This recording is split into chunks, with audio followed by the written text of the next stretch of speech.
आज हम लोग पढ़ेंगे टाइप्स ऑफ एंगल्स, ठीक है, लाइंस एंगल्स चैप्टर में। तो देखिए पहला एंगल कौन सा होता है, आप लोगों ने सब पढ़ा होगा क्लास 8 में, एक बार रिकॉल कर लेते हैं, ठीक है। एक्यूट एंगल क्या होता है, देखिए जो 0 से बड़ा होता है 90 से लेस होता है। 90 आपका ये होता है एक्यूट एंगल। कौन सा एंगल होता है, ग्रेटर देन 0 लेस देन 90, ठीक है। राइट एंगल क्या होता है आपको पता होगा, राइट एंगल एग्जैक्टली जो 90 डिग्री में बनता है वो राइट एंगल होता है। देखिए ऑब्ट्यूज क्या होता है, ऑब्ट्यूज देखिए 90 से ग्रेटर 180 से लेसर। इसका क्या रहता है 90 से ग्रेटर और 180 से लेसर ऑब्ट्यूज एंगल, ठीक है। स्ट्रेट एंगल क्या होता है, जो कि पूरा 180 बना दे। अगर ये वाली लाइन पूरी स्ट्रेट कर दी जाए तो ये एंगल यहां पे चला आएगा, इसीलिए इसको बोलते हैं स्ट्रेट एंगल, जो कि पूरा 180 डिग्री एंगल बनाता है स्ट्रेट लाइन के साथ, ठीक है। उसके बाद होता है रिफ्लेक्स एंगल। ये बहुत से लोगों को डाउट रहता है। रिफ्लेक्स एंगल क्या होता है, जो कि 180 से ग्रेटर हो, ये 180 है, इससे ग्रेटर हो, लेकिन 360 से लेस होना चाहिए। क्योंकि 360 आपको पता क्या होता है, एक कंप्लीट एंगल जो होता है वो 360 डिग्री होता है। अगर हम यहां से स्टार्ट करें, ठीक है, अगर यहां पे कोई एक लाइन है और अगर स्टार्ट करते हैं अगर हम यहाँ पे, तो एक कंप्लीट एंगल जो बोला जाता है 360 डिग्री का, अगर हम यहां से स्टार्ट करते हैं, ठीक है, तो पूरा कंप्लीट एंगल जो बोला जाता है 360 डिग्री का होता है पूरा कंप्लीट एंगल, ठीक है। तो ये सारे एंगल्स होते हैं। अभी और भी होता है, हम लोग पढ़ेंगे। पहले तो ये देख लीजिए कि कोलिनियर पॉइंट्स और नॉन कोलिनियर पॉइंट्स क्या होते हैं, ठीक है, बहुत इंपॉर्टेंट चीजें हैं, ठीक है। छोटे छोटे पॉइंट से बहुत पूछे जाते हैं चैप्टर, उसके बाद स्टार्ट करेंगे हम लोग। पूरा बेसिक से मैं स्टार्ट कर रहा हूँ, देखिए ज्योमेट्री, मतलब किसी को कुछ भी नहीं आता होगा फिर भी उसको आ जाएगा सब, पूरा बेसिक, ठीक है। कोलिनियर पॉइंट्स देखिए, पहला है हमारा कोलिनियर, दूसरा होता है नॉन कोलिनियर। देखिए कोलिनियर का मतलब होता है कोई भी 3 या 4 पॉइंट्स एक ही लाइन में लाई करें। ये पॉइंट्स है, देखिए ये एक लाइन है, ये तीनों पॉइंट एक ही लाइन पे लाई कर रहे हैं, तो इन तीनों पॉइंट्स को बोलेंगे कोलिनियर पॉइंट्स, ठीक है। तो उनको बोलते हैं कोलिनियर पॉइंट्स, ठीक है। नॉन कोलिनियर मतलब क्या होता है, जो कि एक ही लाइन में लाई ना करे। जैसे एक ये है, एक पॉइंट ये है, एक पॉइंट ऐसे है, ठीक है। तो कोलिनियर हमने क्या बताया था आपको, 3 और more points lie on a same line, ठीक है, उसको बोलते हैं कोलिनियर। नॉन कोलिनियर जो कि एक ही लाइन में लाई ना करें, जैसे ये एग्जांपल, ठीक है। चलिए ये देख लीजिए, बेसिक चीजें होती है लाइन। ये डिफरेंस हमेशा पूछा जाता है, बच्चों को पता होता है लेकिन कंफ्यूजन बहुत रहता है। देखिए 3 टर्म्स होते हैं ज्योमेट्री के स्टार्टिंग के, लाइन सेगमेंट और रे, ठीक है। तो देखिए लाइन वो होती है which goes to infinity in both the directions. Line को इस वाले सिंबल से डिनोट करते हैं। अगर कोई ए बी लाइन है यहाँ पे, ये उसका सिंबल होता है, जो मैंने ऊपर बनाया है ये सिंबल है इन सबका, ठीक है। तो लाइन देखिए क्या होती है, which goes to infinity in both the directions, जिसकी कोई लिमिट ना हो। लाइन सेगमेंट क्या होता है, एक लाइन का पार्ट होता है, ठीक है। तो ये मैं इसलिए बता रहा हूं ना, कभी कभार आपको बेसिक चीजें आपसे पूछ ली जाती हैं, तो आप लोगों को पता रहता है फिर भी आप बता नहीं पाते हैं, क्योंकि आप ये सब चीजें स्किप कर देते हैं, इसीलिए कि ये तो कुछ इंपॉर्टेंट है नहीं। लेकिन नॉलेज तो होना चाहिए ना आपको। अगर आप ज्योमेट्री पढ़ रहे हैं, आपसे कोई बेसिक चीजें पूछ ले तो क्या फायदा, आप बताना पड़ा, ठीक है। तो देखिए लाइन सेगमेंट क्या होती है, जिसके 2 एंड पॉइंट्स होते हैं। जैसे ए बी है, यहाँ पे हमने यहाँ पे इसको अगर ऐसे डॉट बना दिया तो इस मतलब ये यहीं तक है। लाइन देखिए क्या होती है, लाइन की कोई लेंथ नहीं होती है जो कि कितनी दूर भी जा सकती है, ठीक है। लाइन सेगमेंट क्या होता है, जिसके 2 एंड पॉइंट्स होते हैं, जैसे ये। अब देखिए रे क्या होती है, रे वो होती है जिसका एक ही एंड पॉइंट होता है, ये उसको बोलते हैं रे, ठीक है। रे क्या होती है, जिसका एक ही एंड पॉइंट होता है, ठीक है। ये बेसिक चीज आपको बतानी थी। देखिए लाइन सेगमेंट को ऐसे डिनोट करते हैं, दोनों तरफ डॉट बना के, और रे को हम ऐसे डिनोट करते हैं। कोई अगर रे होती है, जैसे हमें लिखना हो कोई रे ए बी है, तो हम ऐसे लिखेंगे, ऊपर ये एरो लगा के पूरा, ठीक है।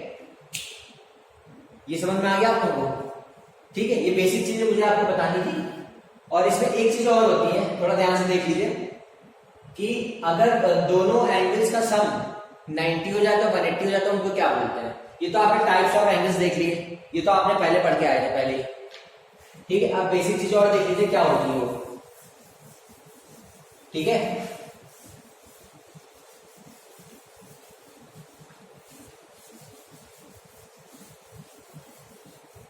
देखिए देखिए दो टाइप के एंगल्स होते हैं और होते हैं, एक होता है कॉम्प्लीमेंट्री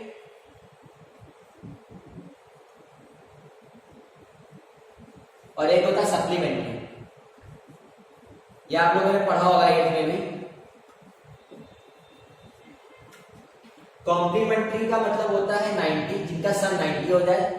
सप्लीमेंट्री का मतलब जिन दो एंगल्स का सम 180 हो जाए। कॉम्प्लीमेंट्री देखिए किसको बोलते हैं, अगर कोई भी दो एंगल्स का सम 90 हो जाता है, ठीक है, कोई भी दो एंगल्स का सम अगर 90 हो जाता है तो इनको बोलेंगे कॉम्प्लीमेंट्री। ठीक है, और अगर कोई भी दो एंगल्स का सम 180 हो जाता है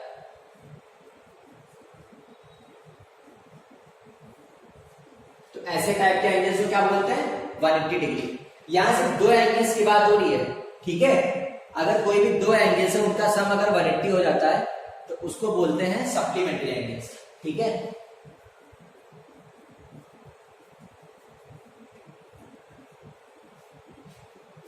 देखिए ये आपको मैं पूरा बेसिक पढ़ा रहा हूं, मतलब ठीक है। इसके बाद पूरी ज्योमेट्री आपको पढ़नी है, क्वाड्रिलेटरल, सर्कल, सब कुछ मतलब पूरा इसी से रिलेटेड है, ट्रायंगल्स और एंगल्स वाले चैप्टर से। ठीक है, तो कॉम्प्लीमेंट्री सप्लीमेंट्री आपको समझ में आ गया होगा। कॉम्प्लीमेंट्री कोई भी दो एंगल्स का सम 90 होता है और सप्लीमेंट्री कोई भी दो एंगल्स का सम अगर 180 होता है। ठीक है, ये एंगल का साइन आपको पता ही होगा। ठीक है,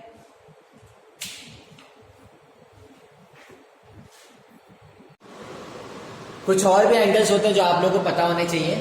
ठीक है, 3 हम लोगों को और पढ़ने हैं, फिर हम एक्सरसाइज स्टार्ट करेंगे। ठीक है, देखिए पहला क्या हमारा, पहला है एडजेसेंट एंगल्स, दूसरा है लीनियर पेयर ऑफ एंगल्स, तीसरा है वर्टिकली अपोजिट एंगल्स। ठीक है, तो देखिए एडजेसेंट एंगल्स क्या होते हैं, आपने पढ़ा होगा 8 में। जैसे ये और ये हमारी एडजेसेंट साइड से इस फिगर में, जैसे ये हमारा फिगर है तो ये वाली और ये वाली एडजेसेंट साइड हम बोलेंगे और ये अपोजिट होती है तो इनको क्या बोलते हैं, एडजेसेंट साइड्स। तो वैसे एडजेसेंट एंगल्स भी होते हैं। ठीक है, एडजेसेंट एंगल्स उनको बोलते हैं जो पास में हो एक दूसरे के और कॉमन वर्टेक्स में बन रहे हो। यहां पे देखिए हमारी कॉमन वर्टेक्स कौन सी, वो है हमारी इस फिगर में। ये हमारा पहला फिगर का एंगल है, ये दूसरे फिगर का, तीसरे फिगर का। ठीक है, तो देखिए एडजेसेंट एंगल्स कैसे पहचानते हैं हम लोग, इसकी पहचान क्या होती है। देखिए ओ यहाँ पे कॉमन वर्टेक्स है, यहाँ पे ओ कॉमन वर्टेक्स है, तो देखिए ओडी यहाँ पे कॉमन आर्म है, ओडी इन दोनों रे के बीच में ओडी यहाँ पे कॉमन है और ओ ए और ओसी यहाँ पे नॉन कॉमन आर्म है, मैंने यहाँ लिख दिया देखिए यहाँ पे। तो एडजेसेंट एंगल्स कहाँ पे बनता है, जहां पे एक कॉमन वर्टेक्स होती है। जैसे ये एग्जांपल आप देख लीजिए, ये कॉमन वर्टेक्स है तो इन और ये दोनों एंगल्स को क्या बोलेंगे, एडजेसेंट एंगल, एंगल 1 और एंगल 2 को। ठीक है, तो एडजेसेंट एंगल्स कहां पे बनते हैं, जहां पे कॉमन वर्टेक्स हो और एक कॉमन आर्म हो, और नॉन कॉमन आर्म तो रहेगी। ठीक है, तो ओए और ओसी को क्या बोलेंगे, नॉन कॉमन आर्म्स। ठीक है, और ये दोनों एंगल्स कभी आपस में इक्वल नहीं होते, इसीलिए मैंने इसको डबल आर्क लगाया, इसको सिग्नल किया हुआ है। इसका मतलब ये हुआ ये दोनों आपस में इक्वल नहीं है। ठीक है, तो देखिए इसकी प्रॉपर्टी क्या होती है, एंगल एओसी मतलब पूरा एंगल किसके इक्वल होता है, जो बाकी के जो दो एडजेसेंट एंगल्स होते हैं उनके सम के इक्वल होता है, angle AOD plus angle DOC. और ये कभी भी आपस में इक्वल नहीं आ पाओगे, ये कभी इक्वल नहीं होते, याद रखिएगा, बहुत से बच्चों को कंफ्यूजन यही रहता है। ठीक है, अब देखिए ये हमने पढ़ लिया एडजेसेंट एंगल्स। अगर ये जो दो एडजेसेंट एंगल्स है अगर इनका सम 180 हो जाता है, इनका सम 180 हो जाता है तो इन्हीं दो एंगल्स को हम बोलते हैं लीनियर पेयर ऑफ एंगल्स। ये प्रॉपर्टी यहीं से आती है। ठीक है, अगर देखिए इन दोनों का सम 180 हो जाएगा तो जो ये वाली ओए जो रे है यहाँ पे, ये नीचे की तरफ आ जाएगी, यहाँ पे इस लाइन में आ जाएगी, तो ये वही वाली रे है जो यहाँ पे आ गई है। ठीक है, तो कभी भी दो एडजेसेंट एंगल्स का सम अगर 180 हो जाता है तो उसको बोलते हैं लीनियर पेयर ऑफ एंगल्स। अच्छा, इसकी प्रॉपर्टी क्या होती है? लीनियर पेयर पे जितने भी एंगल्स बनते हैं उन सारे एंगल्स का सम जो होता है 180 होता है। ठीक है, जैसे यहाँ पे दो लीनियर पेयर बन रहा है, angle AOB plus angle COB, इन दोनों का जो सम होगा 180 होगा। ठीक है, बात है आपको समझ में? एक चीज और याद रखिएगा, एक प्रॉपर्टी और होती है, आप पढ़ोगे आप आगे जाके, तो मैं आपको अभी बता दे रहा हूं। अगर जितने भी एंगल्स बनते हैं हमारे लीनियर पेयर पे, उन सबका सम अगर 180 आता है तो वो जो लाइन हो जाती है नीचे वाली स्ट्रेट लाइन हो जाती है। क्योंकि अभी आपको आगे क्वेश्चन ऐसे मिलेंगे कि प्रूफ करने के लिए आपसे बोल देंगे proof AOC is a line. इसका मतलब ये होता है, मतलब जितने भी हमारे एंगल्स बनते हैं रे और लाइन के बीच में, उन सारे एंगल्स का सम अगर 180 हो जाता है तो जो लाइन हो जाती है वो स्ट्रेट लाइन हो जाती है, क्योंकि वो स्ट्रेट एंगल बनाती है। आपने पढ़ा होगा ना, तो मैंने बताया था इससे पहले, स्ट्रेट एंगल क्या होता है? जो कि पूरा 180 का एंगल बनाए। ठीक है, तो देखिए इसकी पहचान कैसे होती है लीनियर पेयर की। आपको एक स्ट्रेट लाइन मिलेगी और आपको रे मिलेगी ऊपर, जैसे OB यहाँ पे रे स्टैंड कर रही है। एग्जाम्पल देख लीजिए यहाँ पे, जैसे ये आपकी स्ट्रेट लाइन है, ठीक है, यहाँ पे जैसे OA रे, यहाँ पे OB OC, यहाँ पे 3 रे स्टैंड कर रही है, तो यहाँ पे जितने भी एंगल्स बनेंगे इन सबका सम क्या होगा? 180 होगा। क्यों? क्योंकि यहाँ पे एक स्ट्रेट लाइन है और यहाँ पे 3 रे हैं, OA OB OC, इन सारे एंगल्स का सम जो होता है 180 होता है। ये प्रॉपर्टी पूरे चैप्टर में यूज होने वाली है, इसको आप ध्यान से समझिएगा। लीनियर पेयर कहाँ पे बनता है, ठीक है, और कैसे बनता है मैंने आपको बता दिया। कैसे बनता है? अगर कोई भी दो एडजेसेंट एंगल्स का सम अगर 180 हो जाता है, 180 का मतलब क्या हुआ? Straight angle. तो स्ट्रेट एंगल तो तभी बनता है ना जब कोई स्ट्रेट लाइन होती है और एंगल, ये वाला एंगल हमारा बने, इसी को तो स्ट्रेट एंगल बोलते हैं। हमने आपको इससे पहले बताया था अभी। तो कभी भी दो एडजेसेंट एंगल्स का सम अगर 180 हो जाता है तो उसको बोलते हैं लीनियर पेयर ऑफ एंगल्स। ये और लीनियर पेयर में जितने भी एंगल्स बनते हैं उन सबका सम क्या होता है? 180 होता है। ठीक है, अब देखिए वर्टिकली अपोजिट एंगल्स क्या होते हैं। देखिए वर्टिकली अपोजिट एंगल्स क्या होते हैं? अगर दो स्ट्रेट लाइंस इंटरसेक्ट करती हैं, ठीक है, दो स्ट्रेट लाइंस अगर इंटरसेक्ट करती हैं तो जितने भी एंगल्स बनते हैं उन सारे एंगल्स को बोलते हैं वर्टिकली अपोजिट एंगल्स। जैसे कि 1 2 3 4। और इसकी प्रॉपर्टी क्या होती है? जब कोई स्ट्रेट लाइंस इंटरसेक्ट करती है तो वर्टिकली अपोजिट एंगल्स क्या होते हैं? इक्वल होते हैं। देखिए मैंने आपको दिखा दिया, यहाँ पे अपोजिट वाले इक्वल होते हैं। एंगल 1 होगा एंगल 2 के इक्वल, एंगल 3 होगा एंगल 4 के इक्वल, लेकिन ये कभी आपस में इक्वल नहीं होंगे। ठीक, इसीलिए इसका नाम है वर्टिकली अपोजिट एंगल्स। कभी भी दो लाइंस अगर इंटरसेक्ट करेंगी स्ट्रेट लाइंस तो चार हमेशा एंगल आपके बनेंगे, उन चारों को बोलते हैं वर्टिकली अपोजिट एंगल्स। लेकिन अपोजिट वाले इक्वल होते हैं, angle 1 equals to angle 2, angle 3 equals to angle 4। ठीक है, इसके बाद हम एक्सरसाइज स्टार्ट करने वाले हैं। ठीक है, अब देखिए इसमें बच्चों को कंफ्यूजन क्या रहता है, मेरी बात सुनिएगा।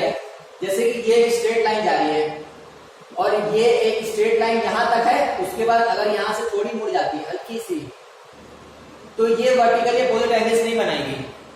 हमने आपको क्या बताया था? दो स्ट्रेट लाइंस अगर इंटरसेक्ट करती हैं, अगर एक स्ट्रेट है और एक स्ट्रेट नहीं है, तो कभी भी याद रखिएगा वो वर्टिकली अपोजिट एंगल्स नहीं बनाएंगी। ठीक है, तो ये गलत होता है। जैसे कि ये मैंने आपको बताया हुआ है, इसलिए मैंने इसको काट के रखा हुआ है।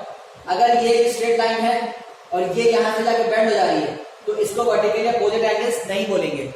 ठीक है, दोनों लाइंस इंटरसेक्ट स्ट्रेट होनी चाहिए और इंटरसेक्ट करनी चाहिए। ठीक है, तभी ये वर्टिकली अपोजिट एंगल्स बनते हैं और ये सारे इक्वल होते हैं अपोजिट वाले। एंगल 1 और एंगल 2 इक्वल होगा, एंगल 3 और एंगल 4। इसके और भी एग्जांपल आप देख लीजिए। जैसे कि एक ये लाइन जा रही है, एक ये लाइन है, ये स्ट्रेट लाइन है, देखिए मैंने बनाई हुई है आपको। तो ये और ये एंगल इक्वल होंगे, ये इक्वल होंगे, तभी मैंने इनको एक जैसा बनाया हुआ है। ज्योमेट्री में आप कभी भी देखिएगा, अगर कोई एंगल्स अगर आपको सेम उससे डिनोट किया जा रहा है, सेम आर्क सेम, ठीक है, इसका मतलब वो एंगल इक्वल है और ये वाले इक्वल होंगे क्योंकि स्ट्रेट लाइन है ना। तो वर्टिकल या अपोजिट एंगल्स बनाएंगे और वो आपस में सारे इक्वल होते हैं। ठीक है, यही सब था जो हमने पढ़ना था। अब हम इसके बाद एक्सरसाइज स्टार्ट करते हैं। ठीक है।